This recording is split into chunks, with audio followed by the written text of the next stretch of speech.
সুপ্রিয় দর্শক, আজকে চলে এসেছি আরেকটি রেসিপি নিয়ে। আজকে আমি তৈরি করছি ইলিশ মাছ দিয়ে লতি রান্না।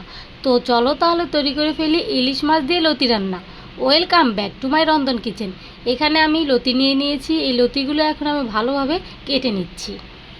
এখানে আমি একটি ইলিশ মাছ কেটে নিয়েছি আর আমি লতিগুলো বেছে নিয়েছি।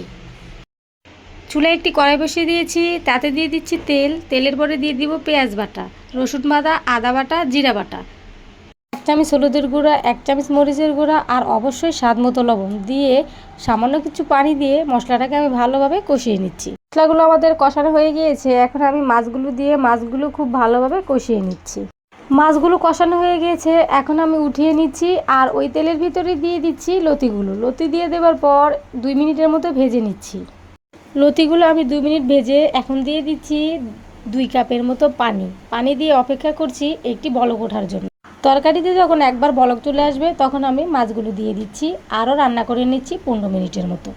15 মিনিট কিন্তু আমি একদম লো আছে তরকারিটা রান্না করে নিয়েছি। তো 15 মিনিট আমাদের হয়ে গেছে, তরকারিটা আমাদের তৈরি। এখন আমি নামিয়ে পরিবেশন করে নিচ্ছি। তো তৈরি হয়ে গেল আমাদের সুস্বাদু মজাদার লতি দিয়ে ইলিশ মাছ রান্না। তোমরাও বাসায় অবশ্যই একবার ট্রাই করবে। আর এই খাবারটা গরম ভাত দিয়ে খেতে কতটা স্বাদ তা তোমরা তৈরি করলে বুঝতে পারবে। ভিডিওটি ভালো লাগলে অবশ্যই লাইক, কমেন্ট, শেয়ার করবে। আজ এতটুকুই। সবাই ভালো থেকো, টাটা।